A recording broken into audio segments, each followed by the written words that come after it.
Olá, seres sinápticos, tudo bem por aí? Eu sou a Marisa Fortes e está começando mais um Sinapticamente com ideias inspiradoras de gente do bem que fazem as nossas sinapses se iluminarem. Ele é médico, ele é psiquiatra, ele é presidente da Associação Médico Espírita do Estado de São Paulo.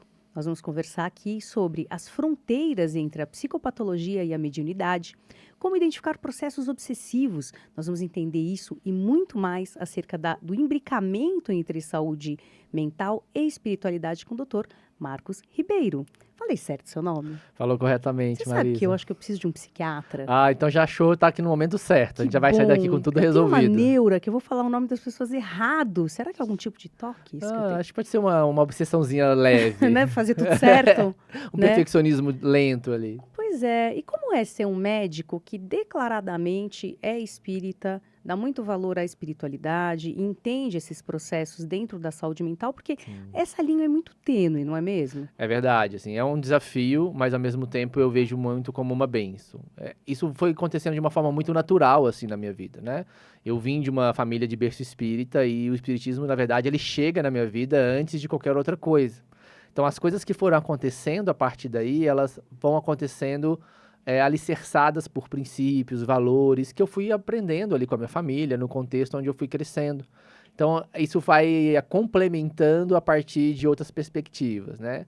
É claro que a gente sabe que dentro da prática médica, da medicina, às vezes existem muitas barreiras, muitos tabus, mas a gente vai buscando fazer essa construção e essa aproximação de uma visão mais espiritual, de uma visão mais espiritualista com a prática médica convencional, a partir também de pessoas que já trilharam esse caminho, né? Eu falo que a gente é muito abençoado porque nada acontece por fazer. Então, a gente tem pessoas que vieram, como a doutora Marlene Nobre, Dr. Bezerra de Sim. Menezes e tanto outros que são inspiradores para a gente nessa trajetória, que acabaram deixando, vamos dizer assim, a estrada já meio assentada, só para a gente poder vir e contribuir também com a nossa parte. Então, eu falo que é um aprendizado e eu acredito que ser psiquiatra espírita hoje talvez seja um dos meus maiores ganhos de aprendizado, porque cada hora que você senta para ouvir alguém falar das suas questões, trazer os seus desafios, é impossível você não refletir sobre as suas próprias coisas. Então, eu falo que é um empurrão evolutivo, assim, porque ou você reflete sobre você mesmo e cresce com aquilo,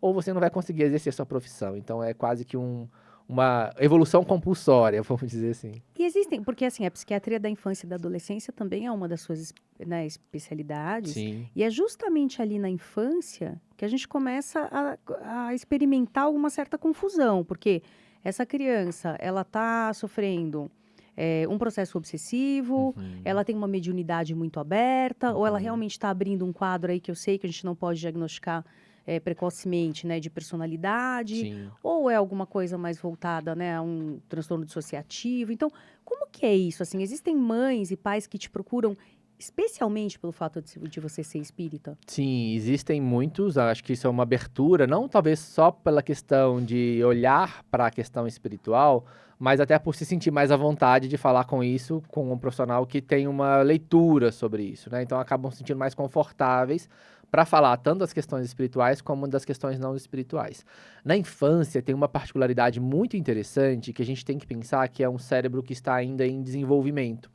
E muito das vivências na fase da infância, principalmente na pré-escola e na primeira infância, elas acontecem numa perspectiva muito lúdica, né? Da criatividade, da imaginação, da brincadeira, né? É muito comum os amigos imaginários, né? Então a gente tem que tomar um cuidado com isso, de entender que podem ter vivências, sim, espirituais que vêm em conjunto com isso, né? Já de uma área, do momento do desenvolvimento, onde já existe uma afinidade maior para essa questão do lúdico, da afinidade, da imaginação, mas que a gente pode ter percepções também do ponto de vista espirituais que ficam mais acentuadas. Se a gente for na literatura espírita, a gente vai ver que essa é uma fase do desenvolvimento onde pode haver, né, uma abertura maior para essa comunicação, porque apesar da encarnação se dar ali ao nascimento, ela vai se fortalecendo ao longo do amadurecimento cerebral, né? A gente vai ver isso na obra espírita, principalmente nos dias de André Luiz, que isso vai até ali por volta dos 6, 7 anos, né? Dentro de um processo natural.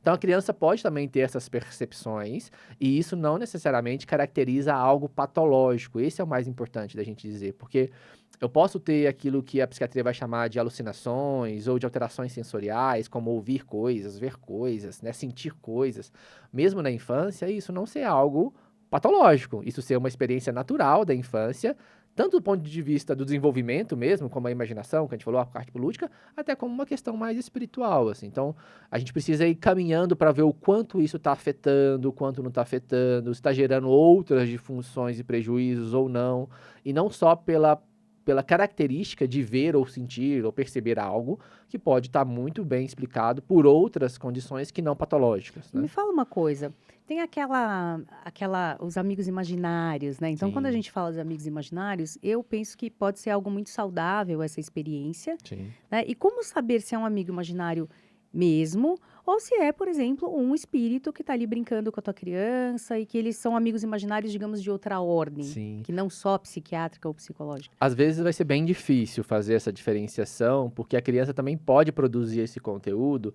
a partir de vivências ali do inconsciente, de coisas que é dela mesmo, mas vamos dizer assim, na linguagem espírita, mais anímicas do que mediúnicas nesse sentido. Então é muito difícil. O que vai ajudando, às vezes, a gente a entender são características mesmo dessa comunicação, né? Então, o que que me fala sobre, o que que nos distingue, por exemplo, a gente pensar sobre isso? O que que nos distingue quanto indivíduos? Então, por exemplo, se eu falo com você no telefone, a gente vai trocar uma mensagem, o que que me faz pensar que é você, Marisa, que está no telefone? Uma série de características, né? De personalidade, de tom de voz, de jeito, de forma de comunicar. Então, mesmo eu não havendo ou não tendo assim uma comunicação visual, eu consigo deduzir por uma série de inferências que a gente vai fazendo, né? Do ponto de vista espiritual, isso também acontece do mesmo jeito. Então, o que garante a personalidade, individualidade de alguém que já morreu, por exemplo, também é uma série de características que se mantêm ao longo do tempo e são ali vistas como uma personalidade, como, enfim, daquela pessoa. Então, dependendo dessa comunicação, daquilo que a criança vai trazendo, ou daquilo que ela vai percebendo, se isso vai se mantendo dentro de um contínuo, de um racional, de uma lógica que eu vou inferindo que aquilo se mantém e não vai mudando, depende do humor da criança ou do contexto, isso pode me levar, dentro de uma possibilidade, a uma apreciação talvez de algo mais espiritual. Ou outras características e revelações que vão acontecendo pelo próprio falar da criança, que também é possível de inferir algumas coisas. Agora, certeza a gente não vai ter. Certeza, certeza, só coral, na Só verdade. coral, é isso mesmo. Então, eu fico pensando assim, ó.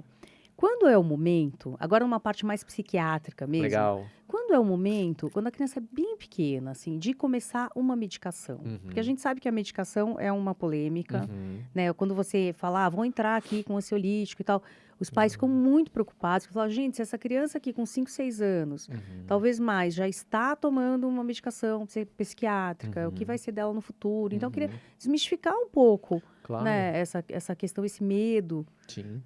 Um fator muito importante, por exemplo, é que, principalmente na infância mais precoce, nessa infância inicial, a maioria das patologias, das psicopatologias, o tratamento de primeira linha sempre vão ser intervenções psicoterápicas, né? E isso tem um porquê e um racional de ser, não só pela questão do remédio, não é por uma questão de efeito colateral somente, ou risco, é porque a gente sabe que existe um cérebro que ainda está em formação. Então, ele está muito aberto para que as questões comportamentais e psicoterápicas possam ajudá-los a desenvolver essas habilidades sem a necessidade de uma medicação. No entanto, quando a gente vê um sofrimento significativo, um prejuízo importante das funções básicas, seja de aprendizado, de relacionamento, regulação emocional, a gente privar o indivíduo do tratamento, mesmo que medicamentoso, gera mais consequências negativas e mais prejuízos ao longo do tempo do que o tratamento. Então, eu vou dar um exemplo clássico dentro das patologias mais comuns que a gente tem ouvido falar, por exemplo, o TDAH, né? O indivíduo, então, uma criança que é diagnosticada com TDAH, e isso está gerando um prejuízo importante para ele ao longo de vários funcionamentos da vida dele comum, o não tratamento adequado, que envolve sempre um conjunto de associação entre psicoterapia padrão e a medicação, privá-lo desse tratamento vai gerar mais dificuldades e prejuízos ao longo do tempo, aumentando a chance de desenvolvimento de ansiedade, quadros depressivos, envolvimento em comportamentos de riscos, dificuldade de aprendizado, socialização, envolvimento com substâncias, do que o tratamento adequado com a medicação. Então, às vezes, a gente tem muito medo dos efeitos colaterais da medicação ao longo do tempo, mas se está em acompanhamento e bem alicerçado, o benefício do tratamento ele é muito superior a privar o indivíduo do tratamento. Que a gente precisa considerar essas outras hipóteses que podem se confirmar, que não Sim. serão tão fáceis assim de lidar, Claro. né? Quanto, por exemplo, uma drogadição, Sim. né? E a gente vai expondo ele ao risco, assim, porque a gente vai tirando a fase onde eu tenho mais possibilidade de adquirir habilidades para uma fase depois onde o cérebro já está um pouco mais cristalizado, vou usar esse termo, assim, um pouco mais rígido, com uma diminuição ali da neuroplasticidade, para que consiga desenvolver algumas habilidades. Então, o tratamento precoce, que não é exclusivamente medicamentoso, mas também pode ser, dependendo da gravidade, ele é mais benéfico do que maléfico nesse sentido. Tem uma questão interessante que, assim, ao longo da minha carreira no consultório, eu Sim. atendi muitos adultos com transtornos de ansiedade social muito claros e que na infância tinham apresentado um quadro bem coerente, né, com essa nosologia, assim, de se trancar dentro do armário quando chegava a visita, no momento, né, de frequentar a escola ali no primeiro, segundo ano, era muito sofrimento, Sim. choro, né, então eu fico pensando, será que uma medicação, como na fase adulta ajuda muito, teria ajudado essas crianças? Porque daí você vê uma cronicidade do transtorno a partir de Sim. anos de sofrimento, Claro. né, desse quadro, assim. Qual que é a Isso- tua opinião sobre Isso é muito legal, assim, porque a ansiedade, a gente vai estudando, por exemplo, na psiquiatria da infância, que ela é um caminho. Então, quando a gente vê lá na fase adulta, na adolescência, esses sintomas mais exuberantes, assim, ou quadros fóbicos, as fobias, quadros de transtorno de pânico, as ansiedades mais graves, em geral, se a gente vai fazer a respectiva do que foi para trás, a gente vai ver o caminho certinho. De forma que, por exemplo, dependendo da idade, a gente tem prevalências diferentes de alguns transtornos. Por exemplo, por volta ali dos 5, 6 anos, é muito mais comum a gente ver o quadro que a gente chama de ansiedade de separação. Se isso não é cuidado, não é trabalhado, isso vai caminhando por uma questão que a gente chama de uma fobia social, que é uma dificuldade, por exemplo, de apresentações em público, de relacionamento com indivíduos, de contato, de fazer comunicações em outros meios, vai ficando mais recluso. Se não é cuidado, mais à frente da adolescência, a gente tem um pico de ansiedade TAG, de transtorno de ansiedade generalizado. E assim a gente vai vendo esse caminho certinho acontecendo, né? Então, se a gente vai percebendo esse tipo de sintomas mais precoces, de forma que está gerando disfuncionalidade, a gente intervir, a gente vai como se barrar esse caminho, ou então diminuir esse caminho, para que habilidades sejam construídas e isso vai propiciando. E às vezes pode ser necessária a medicação. Você consegue mudar o rumo dessa A história, né? trajetória Olha que ela coisa pode ser diferente. importante que É você está muito contando. importante. Porque eu vejo, assim, sintomas exuberantes, como você falou, assim, de rubor excessivo, a pessoa começa a suar, mesmo em reuniões familiares, quer dizer, é Sim. muito sofrimento mesmo, Sim, né? e é um sofrimento tanto para o indivíduo, às vezes também quanto para a família, né? Porque os pais, às vezes, não entendem também muito o que está acontecendo, e é normal, não são profissionais nesse sentido, né? E não sabem, às vezes, como agir, não sabem qual caminho direcionar, o que fazer, né? E aí, às vezes, um profissional, seja ele psiquiatra, psicólogo, alguém que dá fim da saúde mental, pode ajudar muito nesse contexto para que as coisas fluam de uma forma melhor. Você percebe estigma ainda na psiquiatria Muito. infantil? Assim, de Muito. primeira, digamos, 0 ao 7, assim, você... Muito. Eu falo que a gente é o lugar onde as pessoas vão por último, assim, né? Porque aí no psiquiatra, adulto já é ainda um problema. Tem se mudado muito, né? As pessoas têm olhado mais para a temática de saúde mental, seja, enfim, na mídia, em todo lugar. Mas aí ainda há uma barreira. Na psiquiatria infantil, mais ainda, né? Porque o psiquiatra infantil muitas das vezes é visto como o final da linha, né? Então eu já percorri vários caminhos, nada deu certo, às vezes nada resolveu. Então eu vou procurar o psiquiatra infantil para me ajudar, porque ainda tem a ideia que a gente vai cuidar de quadros assim que são muito disruptivos, muito graves, né?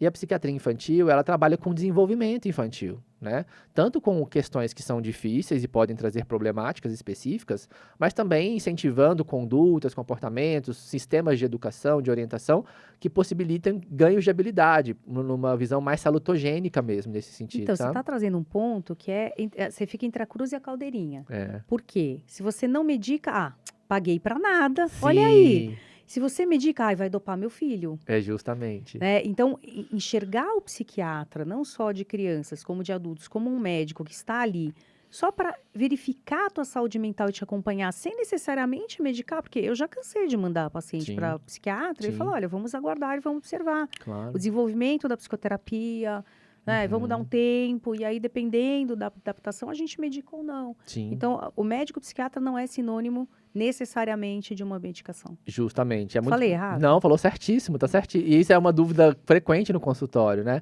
porque os pacientes geralmente chegam conversando e eles falam: "Ah, mas eu não quero remédio". Eu falei: "Não, mas calma, o remédio não é o único caminho, assim, a gente tem muitas coisas que a gente pode construir entre uma interface, né, e o remédio ele pode ser um auxiliar nesse sentido".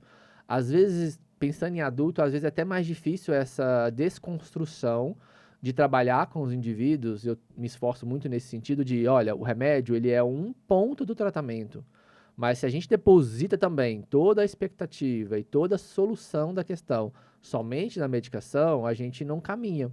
Então, eu costumo usar uma imagem para falar com eles, que é como se a gente fosse o tampo de uma mesa, né? Como é só a nossa vida e nós fôssemos um tampo de uma mesa. Se nós nos apoiamos num único pé, essa mesa tem um único pé, se esse pé quebra ou está ali um pouco defeituoso, a mesa vai balançar, esse tampo pode virar e eu posso ter a sensação de tudo aquilo que eu construí sobre ela, meus sonhos, meus objetivos, meus desejos, também desmoronam ao mesmo tempo. No entanto, se eu tenho uma mesa com vários pés, equilibrando essa mesa, com várias sustentações, por mais ou menos que um deles fraqueje um pouco, ou esteja com algum problema, eu tenho outras sustentações para isso. E eu posso me apoiar nelas para que eu consiga lidar com as outras. Entendi. Então, se eu coloco o remédio como única solução de tudo que eu estou vivendo e não busco construir esses outros pilares que envolvem relações sociais e familiares, envolve espiritualidade, envolve atividade física, envolve sono, envolve psicoterapia, uma série de coisas que cada um de nós pode pensar, aquilo que cabe na nossa vida naquele momento, eu fico na base do remédio e se a coisa não vai muito bem da forma que eu esperava, às vezes eu tenho a sensação de que a coisa não está funcionando, de que não está caminhando, de que as coisas não estão solucionando. Então eu sempre busco para a gente construir, assim, vamos construir vários pilares, né? Quais são os pilares possíveis de construir na minha vida nesse momento, para que eu tenha uma saúde mental sustentável, né? Eu acho que essa é a perspectiva do É. tratamento. Nossa, tem tanta pergunta. Vamos lá. Tem uma que é bárbara, assim, que eu quero muito falar disso porque traz muita angústia aos pais, Legal. que é sobre o transtorno desafiador opositivo ou Uhum. opositor, né, Aham. Que é o desafiante. TOD, é. O TOD, o bendito O TOD. bendito TOD. Como é que é? Porque, assim, a gente tem ali um comportamento que é um comportamento difícil, que Uhum. muitas vezes passa por um julgamento de caráter, que a Claro. gente não pode, né, antes dos 18, diagnosticar como algo de personalidade, mas que Uhum. fica ali como um pródromo, né, um sinal. Sim. E aí tem a questão espiritual também da obsessão, que talvez tenha algum Sim. imbricamento aí com Sim. isso. Como que é isso para você? Então, se você pega um pacientinho que apresenta esse quadro, como que é a tua conduta? Uhum. Isso entra uma coisa muito legal. Primeiro, assim, o tratamento de base do TOD, ele é psicoterapia padrão, né? Então, assim, dos transtornos infantis, é alguns deles que a gente não tem uma indicação de tratamento medicamentoso pro transtorno, né? A medicação, ela entra muito mais para tentar lidar com alguns comportamentos que podem ser mais danosos, tanto para o indivíduo como para De terceiros. impulsividade, por Impulsividade, às exemplo? vezes agressividade, violência, mas ele não trata o TOD, né? O TOD ele é tratado com psicoterapia e orientação parental, que é o tratamento de primeira linha. Então, eu costumo brincar, a gente brinca na psiquiatria da infância, mas é uma verdade que a psiquiatria da infância deveria chamar psiquiatria da família, porque não tem Sim, como sim, você sim. cuidar da criança sem pensar numa série de manejos da família, que a gente chama de parentalidade, que é a estratégia de cuidado entre pais e filhos, visando esse estabelecimento. Então, assim, terapia de primeira linha para TOD, treinamento parental, porque as coisas vão acontecendo. Então, esse é um ponto. Do ponto de vista médico espírita, que é a nossa percepção, a gente entende que, por mais que a questão espiritual não seja a causadora do sintoma ou do transtorno, e a gente poderia generalizar para qualquer um deles, ela pode ser um fator de piora ou de agravamento da condição. E se nós entendemos e temos a percepção do indivíduo, a leitura que a gente faz do indivíduo, de um indivíduo que é um conjunto, né, de mente, corpo e alma, o tratamento, na nossa perspectiva, a partir que haja uma abertura do indivíduo para isso, ele também tem que focar na mente, no corpo e na alma.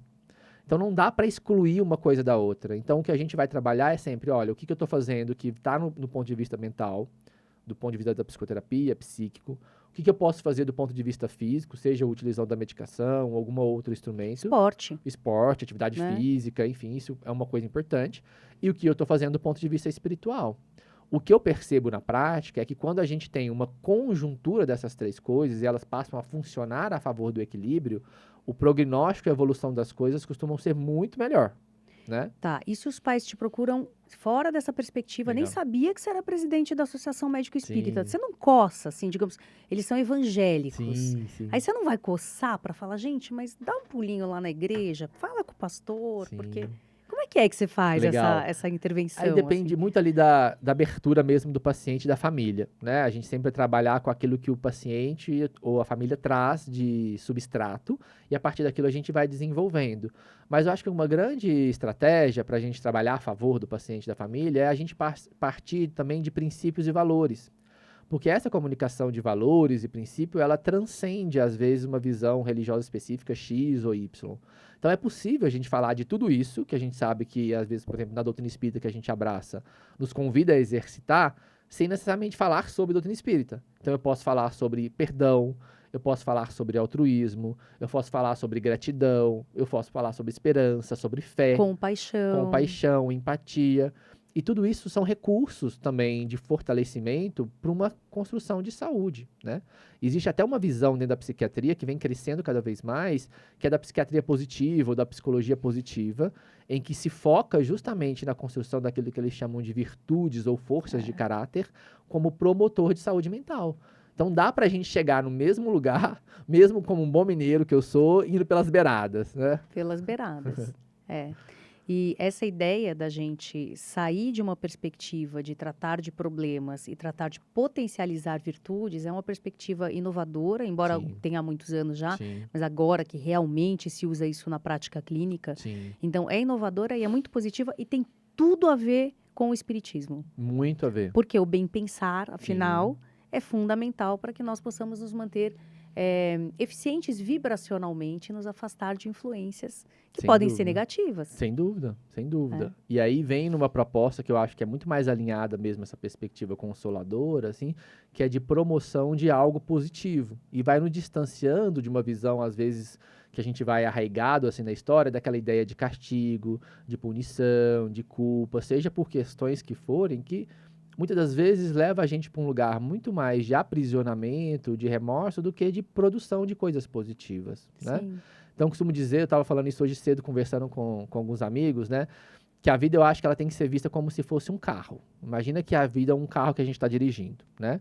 E existe uma característica do carro muito importante, que ele tem um para-brisa gigantesco e um retrovisor pequenininho. Então, se a gente está dirigindo um carro e a gente passa a dirigir o carro, imagina que a gente está lá naquelas estradas do deserto do Texas, lá nos Estados Unidos, que você não vê fim, né? Como se a vida fosse aquela estrada. E a gente passa a dirigir o carro olhando para o retrovisor o tempo inteiro, inegavelmente, em algum momento a gente vai bater, sofrer um acidente, porque a gente está olhando para o retrovisor. Então, o convite é para que eu olhe para frente e, de repente, em algum momento, eu vou revisitando o retrovisor para que aquilo possa me sinalizar algo que me oferece risco ou perigo, para que eu possa continuar seguindo em frente. Da perspectiva da vida, como eu entendo, eu acho que ela vai nesse mesmo caminho. A gente é convidado a seguir em frente, a propor coisas novas, a crescer, a aprender, a cultivar aquilo de bom que a gente tem. E o passado, seja ele qual for, o que eu fiz, deixei de fazer, ele serve só como um balizamento para que eu possa me ver ali, me conhecer um pouco das dificuldades que eu tenho, mas com uma proposta de seguir em frente. Agora, se eu fico preso no passado, eu caio nessa questão da culpa e nesse remorso que vem de remoer e num caminho. É uma prisão que não me ajuda a evoluir, não me ajuda a crescer. Estamos aqui para evoluir, né? Então, esse olhar de aprendizado, ele é muito importante. E acho que quando nós também nos damos conta da nossa missão aqui, e do que nós viemos atravessar, e que muito do que a gente passa é uma coisa que foi combinada antes, e o que é combinado não sai caro. Justamente. Quer dizer, não deveria sair, né? Que quando a gente está aqui, a gente não lembra mais. É verdade. Mas eu acho que essa perspectiva de você poder se voltar para você e falar, olha, sempre tem o amanhã. Ela é muito acalentadora. Sem dúvida. Né, e dá para refazer, né? E eu acho que é essa a proposta mesmo, assim. Se eu não conseguir fazer hoje de uma determinada forma, amanhã eu posso fazer diferente. E a gente sai daquela também de uma ideia utópica, que eu costumo brincar bastante com isso, assim, que eu falo que às vezes a gente quer ser espírito JK. Que é isso? O que é espírito do JK, né? E eu brinco, falo, JK tinha uma proposta de governo que era de 50 anos em 5. E eu brinco que às vezes a gente quer fazer 50 encarnações em uma, né? É Como se verdade. fosse possível, assim, É verdade. resolver todas as questões que a gente trouxe de uma forma muito imediatista. E sem entender que o processo de aprendizado, por a palavra mesmo, dizer, ela é um processo. E que no dizer de um processo vão existir momentos de falha e de acerto, de ganho e de perda. Se eu vou entendendo isso, eu tenho como exercitar, até para comigo mesmo, muito mais compaixão, auto-perdão, auto-entendimento, sem cair num comodismo, né, de uma inércia de não fazer nenhum movimento, mas entendendo que nesse movimento vai ter momentos que eu não vou conseguir fazer da forma que eu imaginei, da forma que eu planejei, e que está tudo bem também, desde que eu traga um aprendizado daquilo para me tentar de uma forma diferente depois. Então a gente tem que deixar essa onda de ser espírito JK e continuar caminhando no caminhar da nossa consciência, assim. Né? Especialmente porque o homem de bem não é aquele que faz tudo perfeito, né? O bom Justo. espírito é aquele que se esforça diariamente, Legal. né? Vai dormir, faz inventário moral, o que eu fiz hoje, o que eu podia ter feito melhor, o que amanhã eu me comprometo a fazer melhor. Com É certeza. porque, de fato, nós estamos aqui para aprender. É isso mesmo. Essa frase, eu falo que é a frase, para mim, principal do evangelho, que está lá, né? Essa que você citou. Que o verdadeiro espírita, o verdadeiro cristão, será reconhecido pelo esforço que empreende em domar as más inclinações e vencer o mal em si mesmo. Eu costumo dizer que a palavra-chave dessa frase é esforço. Ai, sim, Né? sim, Que sim, lá sim. não está escrito, o verdadeiro espírito, o verdadeiro cristão vai ser aquele que domou as más inclinações e venceu todo o mal em si mesmo. Porque se for isso, a gente vai ter que desistir desse caminho, porque a gente não vai conseguir se encaixar. Agora, se eu estou nesse movimento de me esforçar nesse caminho, eu estou no caminho certo. E eu acho que é isso que a vida pede da gente, né? Independente se eu estou acertando ou errando, eu estou no caminho de construir algo diferente. É verdade. Bom, vou fazer um comentário aqui no estilo pinga-fogo, Vamos lá, porque, vamos lá. cara, é inevitável que se fale desse tema. Claro. Eu não quero datar o programa, porque daqui a 50 anos espero que alguém te veja e que aprenda legal. com você o tanto que eu tô aprendendo. Que isso. Mas é inevitável falar daquele garotinho de 9 anos, né? Que entrou numa Sim. clínica veterinária e matou muitos bichinhos de uma maneira Sim. muito cruel. Sim. Então, se você não viu essa notícia, não sei em que Sim. planeta você esteve, mas dá uma procurada no Google, foi algo muito triste, Sim. né? E que eu acho que a gente precisa ter um olhar sem julgamento, Claro. né? Mas garotinho de 9 anos que entra numa clínica veterinária e mata os bichinhos Uhum. que estão ali vulneráveis. Uhum. O que aconteceu ali, doutor? Legal. Então, isso é um ponto muito sensível da gente dizer mesmo, assim, porque a gente pode ter um olhar num recorte só do fato, que já é horrível da gente pensar, tanto pelos animais como pela criança, também nesse sentido, né? De imaginar o que uma criança de 9 anos com um comportamento cruel nesse sentido. Então, a gente tenta fazer esse afastamento de julgamento para entender que tem dois pontos muito frágeis, um tanto contra o outro, tanto os animais como a criança. O que a gente vê dentro de comportamentos assim de violência infantis, tá? E aí eu posso dizer muito porque eu faço parte hoje dos ambulatórios que eu faço parte, é um ambulatório de violência, onde a gente lida diretamente com a violência infantil, seja ela violência física, negligência ou abuso sexual. Lá na Unifesp? Na Unifesp, Aham. né? E hoje em dia, o que a gente vê? É muito comum que haja uma reprodução de violência. Então, não conheço o caso em detalhes, mas o que vai me dizer o que essa criança pode ter já sofrido de violência? Porque talvez ela também tenha aprendido, né, que violência é normal. Talvez ela aprendeu, inclusive, que afeto e amor se dá através de violência. Então, ela pode ter sido uma criança também que sofreu várias violências nesse sentido. Pode ser uma aquela- linguagem. uma linguagem que foi apreendida nesse sentido. E aí, por um momento em que eu não sei qual foi a motivação ali, também não estou por dentro desses detalhes, eu acabo reproduzindo ou naturalizando mesmo essa violência, né? Então, a criança também ela pode ser, ao mesmo tempo, entre aspas, assim, uma vítima de todo um desencadeamento violento do mundo nesse sentido, né? E aí é importante a gente olhar para isso, porque eu posso ter ali uma construção, e aí eu vou ter que ver as estratégias para mudar o roteiro dessa criança dentro do que é possível fazer também, né? Ou poderia, talvez, também não conheço o caso, mas Claro. ter sido algo pontual como uma crise. Sim. Poderia ser alguma coisa? Poderia, Um surto? poderia, Não sim, pode tá. falar surto. Mas poderia ser uma crise, por exemplo, uma crise psicótica, né? Sim. Eu posso ter um paciente infantil ou um paciente adolescente, por exemplo, e tudo bem, isso pode acontecer com 9 anos, em que, diante de um quadro de um delírio, por exemplo, eu posso ter comportamentos de vozes de comando, eu posso ter que me induzem aquele comportamento. Eu lembro de um caso aqui agora, não vou citar nomes também por Claro. causa do sigilo, de uma paciente jovem, de 6 anos, né, que abriu um quadro psicótico. No contexto do quadro psicótico dessa paciente em X, ela estava dentro de uma convivência de uma família ali, e de repente o cachorro da avó sumiu. E eles não sabiam cadê e não achavam cadê. E quando foi ver, o cachorro estava na geladeira, na geladeirinha pequenininha, e o cachorro tinha falecido, ele tinha sido morto de alguma forma, né? E depois do desenrolar da história, a gente foi entendendo que isso foi um comportamento dessa paciente e motivada por sintomas psicóticos, em vozes de comando, alucinações, que a gente pode deduzir aqui se é psiquiátrico do ponto de vista psicopatológico, ou também uma questão Aí já vou espiritual. chegar Que aí. então, e Sim. aí, inclusive isso pode acontecer, E não pode ser um sei, quadro pode ser um transitório caso transitório, também. pode também.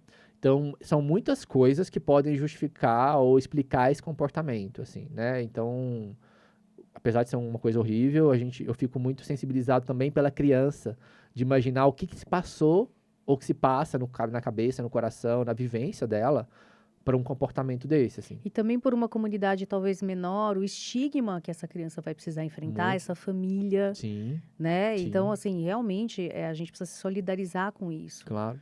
porque não é fácil Não é, para não é. ninguém. Sim. Agora, então, indo para esse lado mais Vamos lá.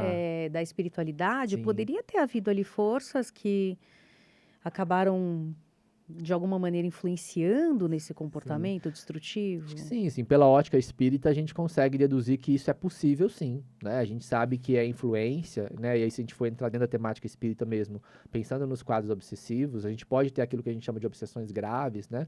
Em que a gente caracteriza quadros de fascinação, quadros de obsessão complexas, que a gente vai chamar de possessão, Subjugação. subjugação, em que eu tenho um controle total sobre a mente e sobre o corpo da pessoa. Isso pode acontecer, a gente tem isso descrito na literatura espírita, por exemplo, né? Então, isso pode ser um fator importante também e é possível ser explicado por isso, né? Não sei se exatamente esse caso foi isso, Lógico. mas é possível, a gente É. tem que ver aí cada caso nesse sentido. E claro que é mais raro que nós encontremos processos obsessivos tão insidiosos, Uhum. mas a obsessão, ela permeia um pouco que a vida das pessoas de uma Sim, maneira sutil, de uma maneira quase sim, invisível, mas que pode balizar também comportamentos assim um pouco mais transgressores ou conflitos familiares, né? claro. Como que você enxerga assim Acho que a essa... influência, ela é uma realidade, né? Se a gente for lá no Livro dos Espíritos, por exemplo, a gente vai ter essa resposta nos dizendo que os espíritos muitas vezes nos dirigem, né? E nos influenciam constantemente.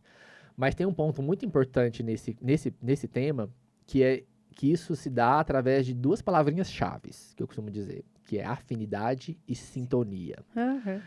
Essas palavrinhas, elas são importantíssimas, sabe, Marisa? Porque senão eu também vejo um movimento que é muito frequente, e aí eu fico sempre alerta também para orientar nesse sentido, que é a gente atribuir ao fator espiritual a responsabilidade ou a causa de questões que também têm nosso compromisso, né? Então eu começo a tô uma pessoa às vezes impaciente, intolerante, etc. E eu falo, ah, não, isso é porque tô obsediado, ou é porque isso me influenciou. E às vezes eu me distancio da responsabilidade de fazer o meu próprio movimento, né? Então a gente tem que lembrar que, independente do fator espiritual, existe uma questão que chama afinidade e sintonia. Então nós não estamos também à mercê das influências, e a gente tem, além das influências negativas, também as influências positivas, que nunca nos abandonam, né? Nosso anjo da guarda está ali do nosso lado o tempo inteiro. Qual rádio que eu vou ligar, né? Qual frequência que eu vou colocar, qual podcast que eu vou pôr play para tocar nesse momento, né? Então, e esse é o seu livre-arbítrio, né? Porque nós Justamente. temos escolha, né? É, Nós não somos reféns, nós temos escolha, sim. né? E aí a gente vai trabalhando essa responsabilização, assim, de entender qual é o nosso papel nisso. Porque à medida do momento que eu vou mudando a minha vibração, meu pensamento, fazendo escolhas mais conscientes nesse sentido, isso também vai atrair por afinidade aqueles que estão sintonizados. E por mais que eu tenha uma necessidade de refinamento ou de refazer algum laço por questões pretéritas, a partir do momento em que eu me encontro numa mudança, numa transformação, isso é contaminante, assim, do ponto de vista positivo, né? E vai ajudar também aqueles com os quais eu tenho compromissos espirituais a serem resolvidos. Então é uma bola de neve positiva, né? É. E eu acho que o importante é aquilo, né? Se você tem uma criança e você está com, ou um jovem, e você está com um problema dessa ordem, mental, não atribuir a culpa ou a responsabilidade em um aspecto só, mas todo um conjunto de Justo. coisas que podem aí influenciar essa situação nesse momento, né? Não Justo. só a saúde mental, mas também a questão familiar, também a questão da espiritualidade, enfim. Sim, Esse aí é um caldo, justo. né, de muitas forças envolvidas Claro, e a nisso. gente usar esses recursos que tem ao nosso lado, né? E do ponto de vista mais espiritual, a gente tem às vezes um recurso muito importante, a gente está falando aqui de bem pensar, né? Nesse temática, assim, que é o pensamento, e a gente pode colocar, por exemplo, a prece, a oração nesse mesmo arcabouço, né, de pensamento. E eu costumo também brincar com as pessoas de dizer assim, que a gente procura tudo que a gente precisa para tentar solucionar aquela dificuldade. Então, se eu tô com um problema de saúde mental, por exemplo, né? Então, bem procurado, eu tenho que fazer isso mesmo, eu vou procurar o psiquiatra, o psicólogo, vou procurar atividade física, vou procurar uma série de recursos para me ajudar, e tem que buscar. No entanto, é muito comum, assim, já depois que isso talvez não funciona muito bem, ou que eu não atinjo o meu objetivo, é muito comum a gente ouvir a seguinte frase, assim, já que nada funcionou, agora eu vou rezar, que é o que resta, né? Como se a oração e a prece fosse o último recurso depois que nada funcionou, e talvez ela deveria ser o recurso que tivesse primeiro e junto com tudo isso desde o começo, né? Tamanha a influência do pensamento, da oração, da prece dentro dos desfechos de saúde que a gente tem, E né? que já existem estudos que Muito bem, atestam isso, né? A com importância certeza. da fé, por exemplo, da Uhum. oração. Sim, Estudo com pessoas que oram e pessoas que não oram. Quais sim, são as que têm uma saúde física melhor? justamente. É muito interessante pensar nisso. E a gente tem isso de graça, sem cobrar nada, disponível o tempo todo para a gente poder utilizar, né? Pois é. Assim, existem uns quadros dentro, por exemplo, da ansiedade, né? Sim. Ansiedade, o medo da morte, o Uhum. medo da finitude. Como é uma abordagem que poderia ser feita, não só medicamentosa, mas assim, eu penso que a espiritualidade poderia ajudar muito Uhum. nisso, porque tem pessoas que têm um quadro, por exemplo, de ansiedade generalizada, Sim. que o maior medo vai acabar com tudo. E aí a Uhum. vida fica muito prejudicada em Sim. função desse medo. Quer dizer, a pessoa não morre, mas ela sofre muito. Sim. A gente fala que ela fica num estado de luto ou fuga, né? Que é aquele estado de alerta o tempo inteiro, como se eu estivesse constantemente ameaçado por algo, né? É. E aí, acho que a grande questão é entender o que está por trás, na verdade, do medo e da ansiedade, assim. Porque às vezes, por trás do fato, assim, do medo de morrer, existe um outro medo que está por trás disso, no sentido de que talvez eu não tenha coragem de fazer algumas escolhas, talvez eu não tenha coragem de tomar algumas decisões, talvez eu preciso rever algumas relações que estão ali ainda mal resolvidas, porque a morte ela simboliza o fim de algo, né? Agora, se tá tudo bem, né, nesse processo, o fim de algo não é tão amedrontador nesse sentido, né? Ele passa a ser uma consequência natural do processo. Agora, se tem coisas ali que estão mal resolvidas, que eu preciso pensar, preciso resolver, preciso rever, seja de relações, enfim, são N as possibilidades. A morte como fim, ela gera um negócio, uma sensação de incompletude, como se eu não tivesse finalizado algo. E aí ela se torna cada vez mais amedrontadora, pode se tornar, né, cada vez mais amedrontadora nesse sentido. Então, costumo dizer que por trás do medo da morte tem o medo ou receio de ter que resolver alguma coisa que está mal resolvida. E aí resolver isso é um ponto importante para que o efeito, né, o sintoma medo de morte seja diluído, assim, vai perdendo força, né, nesse contexto. E aí as pessoas falam assim: o espírita é um cara que é muito otimista, porque o que que ele faz? Ele inventa uma fantasia de que existe vida após a morte para não sofrer com a perspectiva da morte, Aham. né? Então essa é uma visão um pouco cínica Sim, dessa nossa ideia, mas o fato é que quando você vê uma perspectiva evolutiva, não sei no seu caso, mas é claro. um grande alívio saber que não acaba nunca, Sim, né? Cessa a existência, mas a vida permanece. sim. E Essa existência. isso é consolador né, nesse sentido, né? De entender que as coisas não se findam ali. Porque acabar tudo, né?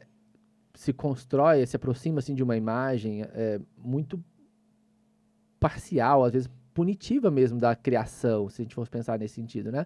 Vamos só fazer o exercício da gente se colocar nesse lugar, né? Imagina a gente com os nossos filhos.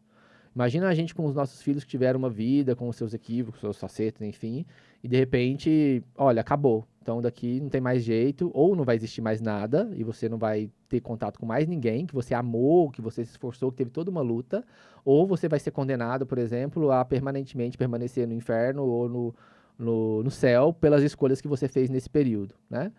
A gente não teria coragem de agir assim para com os nossos filhos, para com as pessoas que a gente ama.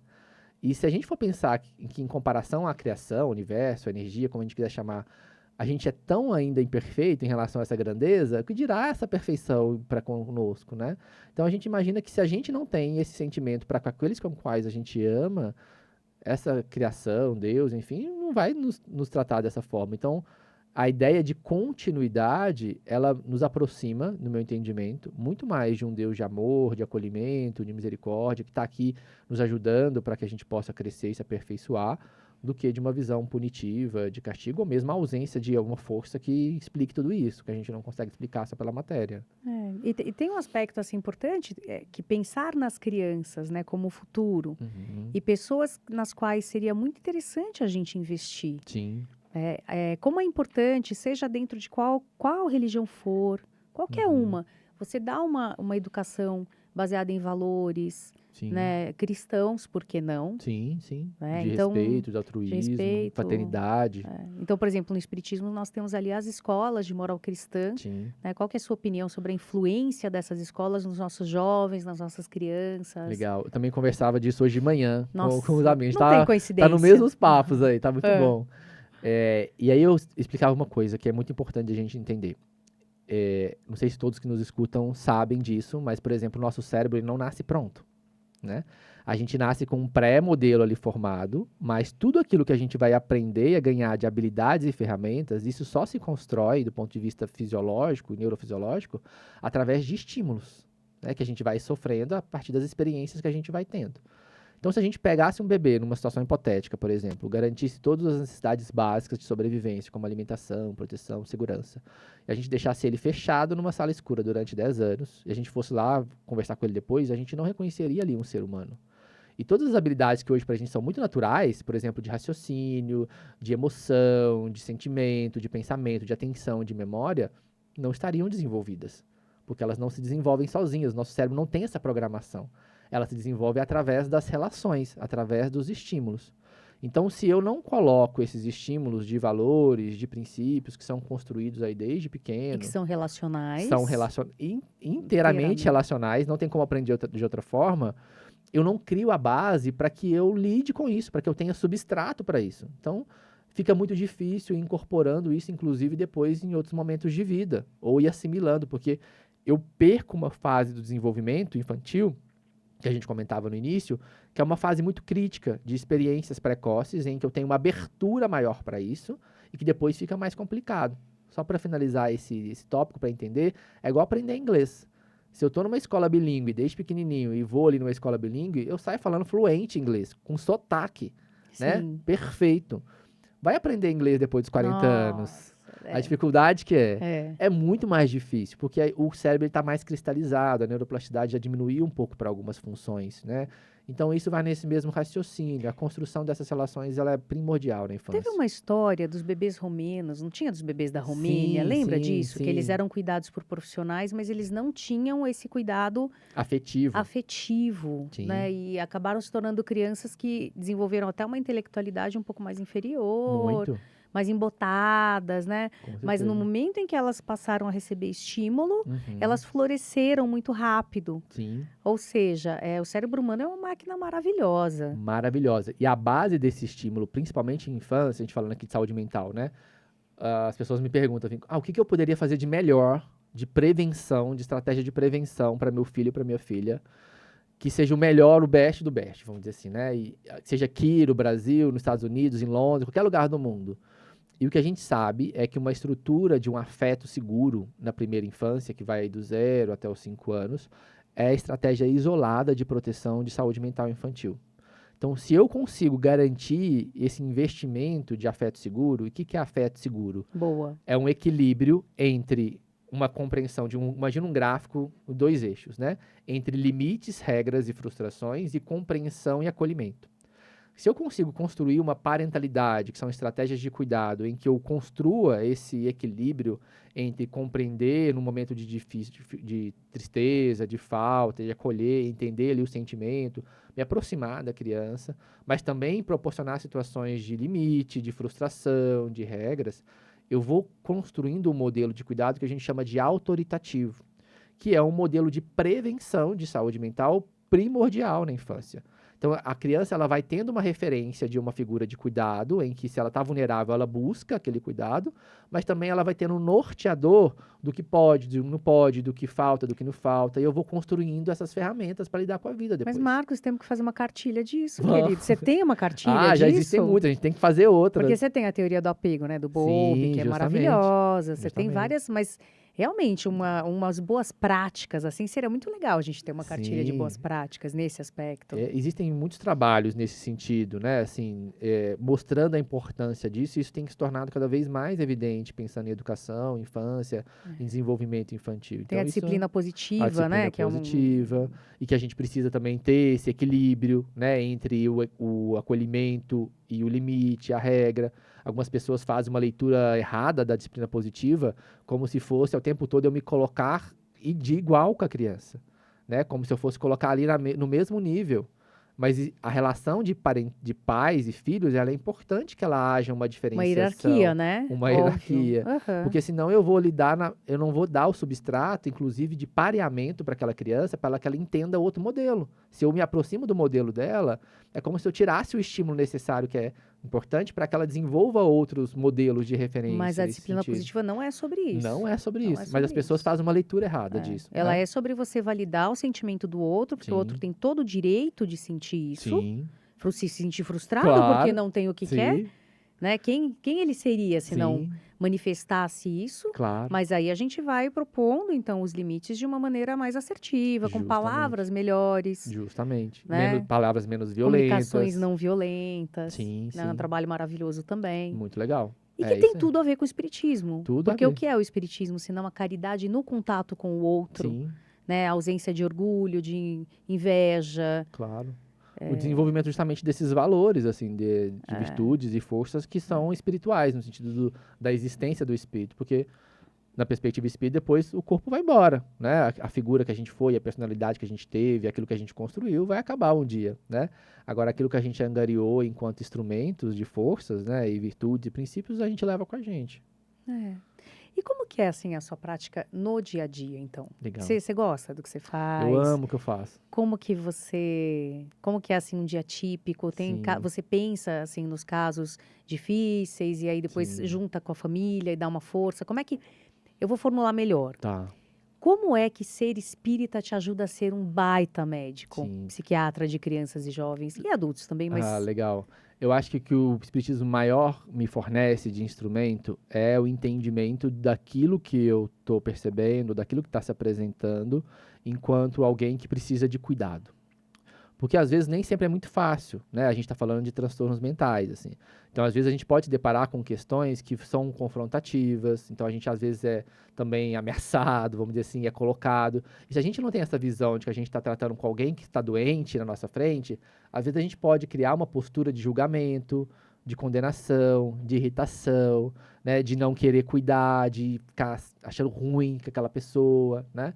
E isso pode ser muito prejudicial para o tratamento. Então, o espiritismo, ele às vezes me ajuda, na maioria das vezes, a olhar para o indivíduo e falar assim, que aquilo é um espírito que está em necessidade. Então, isso eu aprendi com a minha mãe, tá? manda um beijo pra Vou ela. mandar um beijo, mãe, está nos vendo aí, Mariana. Tá lá em Araxá. Ah, que delícia. Aprendi com ela. E aí ela me contou uma situação, isso gravou na minha cabeça de um jeito, e eu uso isso na minha prática mesmo, tá? Que ela estava contando de uma experiência dela, porque ela estava no trânsito, dirigindo, e alguém cortou ela, né? E, sei lá, fechou ela, e ela ficou muito nervosa naquele momento. E ela teve um ímpeto ali de gritar e falar alguma coisa, mas na hora veio um pensamento na cabeça dela, e ela falou assim, e se fosse um espírito na reunião mediúnica de obsessão? Como é que eu ia lidar com ele? Como é que eu ia falar nesse contexto? E por ter uma experiência grande na reunião mediúnica, né, trabalha há muitos anos lá em Araxá, ela se pegou nessa contradição. Bom, lá eles também, às vezes, têm palavras duras, difíceis, né, apontamentos complicados, e a gente sustenta uma postura, porque a gente entende que ali é uma necessidade. E aí isso mudou tudo, porque ela falou, nossa, então se fosse, como é que eu agiria?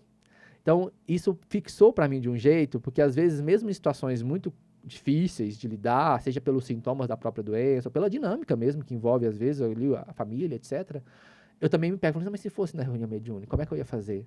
Que palavras que eu ia usar? Então, às vezes, eu estou ouvindo e estou pensando, como é que eu ia falar lá? Como é que eu ia fazer?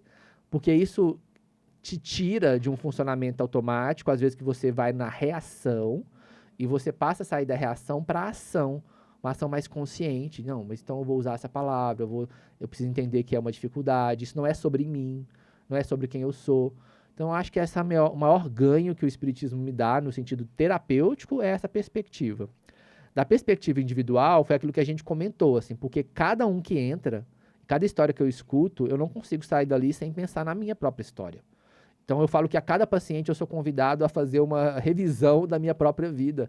E isso é uma coisa que eu não tenho escolha, né? Eu não escolho revisar ou não revisar. A partir do momento que eu entro em contato com aquela dor, aquilo vai acionar alguma coisa em mim e que vai me gerar uma reflexão. Então, eu acho que é um catalisador evolutivo nesse sentido. Voltando ali ao que você estava dizendo, uma Sim. pergunta que eu gosto muito e que me ajuda muito é, Deus me livre também me comparar, não é nem Claro, isso, mas sim. o que Jesus faria nessa situação, Legal. nessa circunstância? Sim. Porque sendo ele nosso modelo de conduta, né? E aí as pessoas colocam Jesus como aquele... Longe, Gente, né? Jesus era um cara muito bom, era um cara, assim, de outra cepa, que veio para mostrar alguma coisa pra gente. Então, pô, 2024 anos depois, a gente ainda fala desse cara Sim. como alguém muito especial que esteve por aqui. Sim, E nós sabemos que outras figuras muito especiais também estiveram aqui. claro. Talvez não do quilate dele, mas muito Sim. próximas. E que provavelmente se perderam na areia do tempo, nas histórias. Mas que, né, ele então é um emblema, ele é um símbolo do que a gente pode Sim. alcançar. Desse modelo e guia Né? mesmo para todos nós, né? E eu penso que talvez a empatia seja nas relações algo muito importante que é muito difícil de exercer. A gente não consegue exercer. Sim. Como profissionais da saúde mental, a gente não consegue facilmente ser o tempo todo empático, mas se a gente tenta, pelo menos, fazer esse movimento, a gente percebe um grande ganho na nossa prática clínica. Não sei se você Muito, se muito. identifica com isso. Sim, e entra nessa questão de um exercício, né? Porque essas habilidades, por exemplo, a empatia, a compaixão, são instrumentos, né, cognitivos, emocionais, que são possíveis, né, passíveis de serem desenvolvidos, trabalhados, aperfeiçoados, né? Então não é algo que você tem ou não tem. Então mesmo que seja uma coisa mais difícil, você pode ir aprendendo com isso e ganhando recursos, né? Buscando instrumentos, supervisões, aperfeiçoamentos, olhando, fazendo a sua própria terapia, que é essencial, né? Senão a gente não faz nada. Então isso vai dando recursos para que a gente possa ir se aperfeiçoando. A gente pode aprender a ser melhor cada vez, né? E uma coisa muito boa, e que acho que ajuda também nos momentos de crise, é que na dificuldade a gente cresce mais e mais rápido. Sim. Então, se não tivesse dificuldade, a gente talvez, sabe, ficaria ali Mais marcando moroso, passo, né, no nosso processo, e a gente não está aqui para isso, a gente está aqui para correr mesmo, Sim, né, para fazer acontecer. sim, Especialmente porque a gente está passando um momento muito especial da humanidade, né? claro. Essa transição que a gente tem feito, Uhum, planetária. sim. E que é um convite, na verdade, a todos nós, né? E que ela só vai acontecer a partir da nossa mudança, né? Não sei se você já teve a oportunidade de ouvir e conversar com algumas pessoas que, às vezes, trazem ideia assim, a transição planetária. Aí eu fico com aquela expectativa, parece que alguém vai apertar um botão e, de repente, vai mudar de planeta, né? Já Transitou. está acontecendo há muito tempo. Há muito tempo.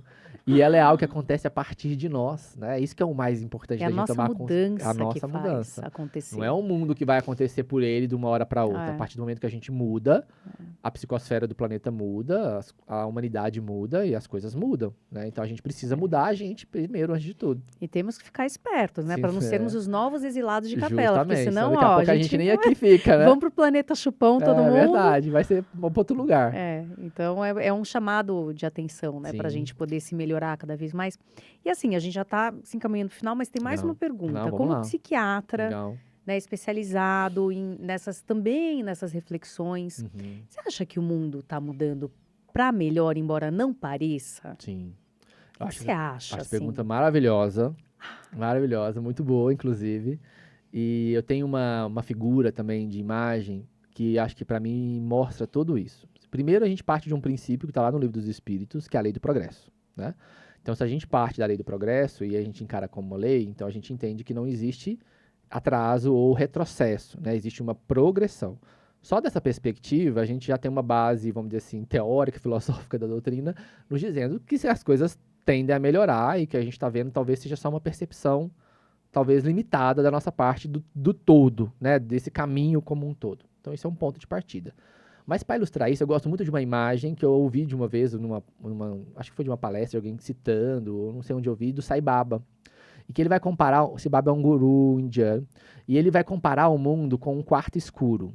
Tá? Então imagina que a gente está entrando no quarto escuro, tá um breu, e a gente entra ali batendo a canela, tropeçando, assim, pisando em cima do outro, a gente não está vendo nada.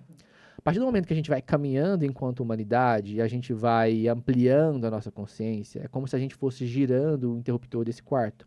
Então uma luz mínima vai se fazendo e ela vai aumentando à medida que a gente vai aumentando a nossa consciência humana.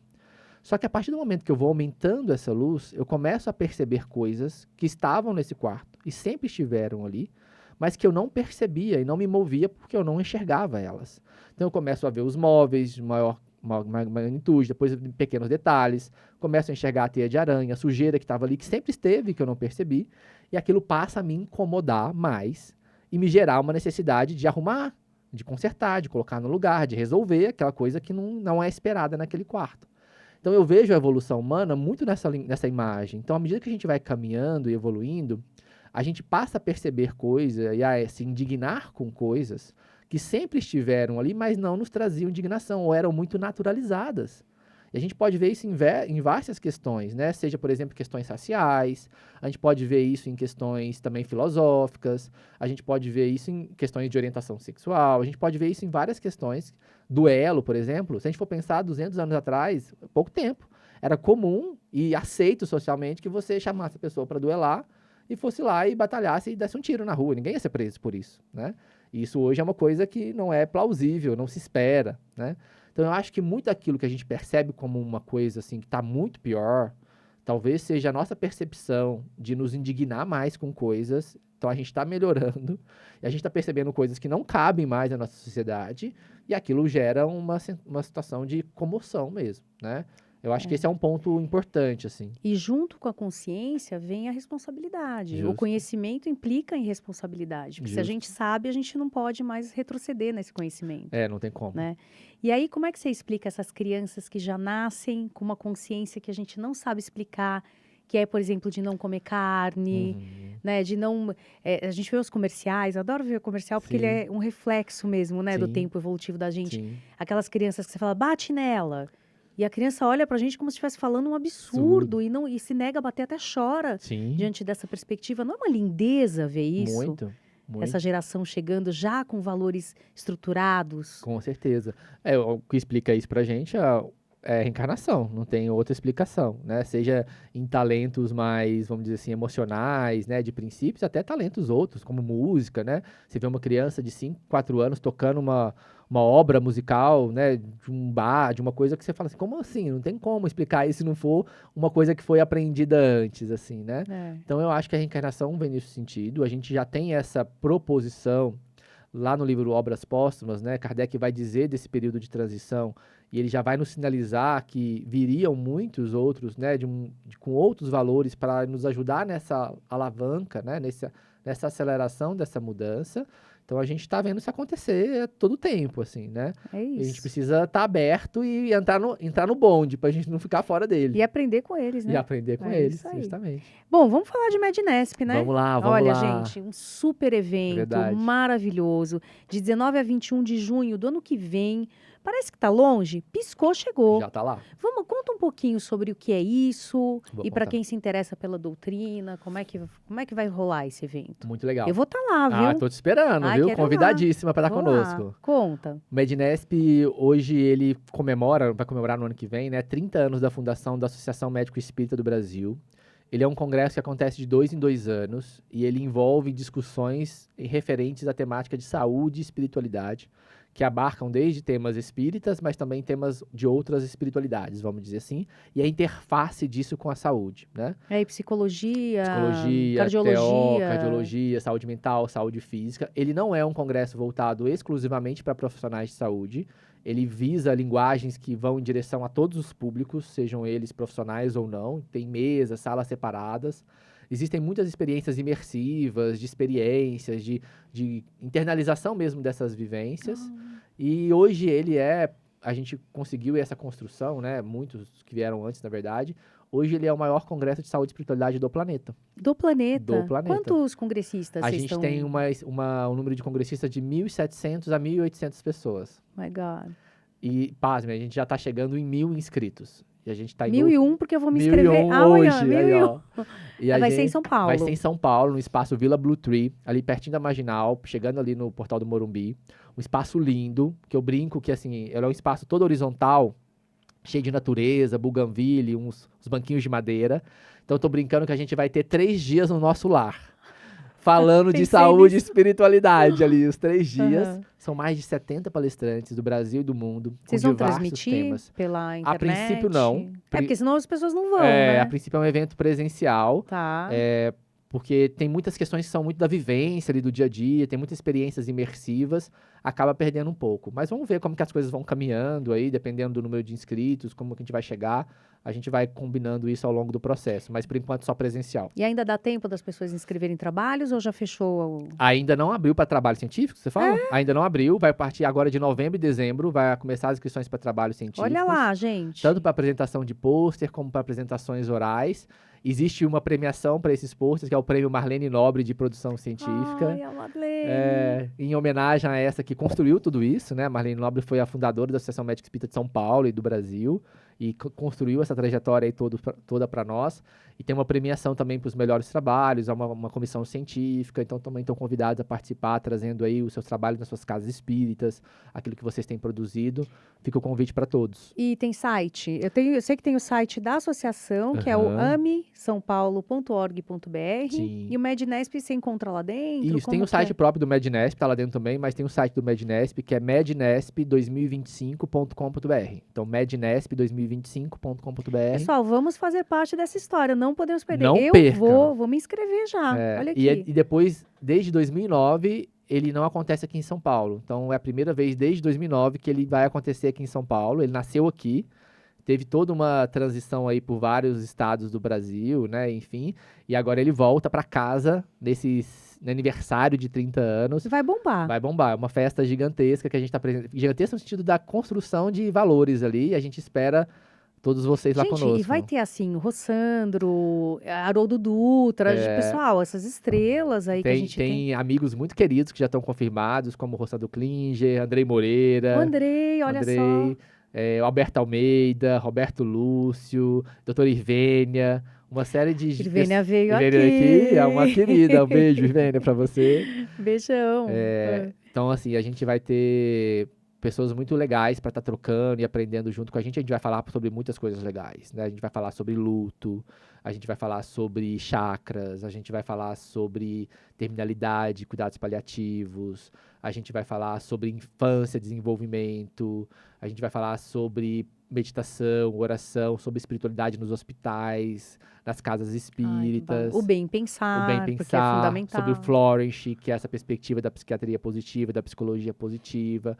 Então, é uma programação, assim, cheia de 3 dias inteiros, que a gente pode escolher ali diversas possibilidades e tá bem preparado, assim, e vai ser muito legal. Eu só posso dar os parabéns e ser muito grata à tua presença aqui. Eu que agradeço, foi uma Nossa, alegria. mas que delícia.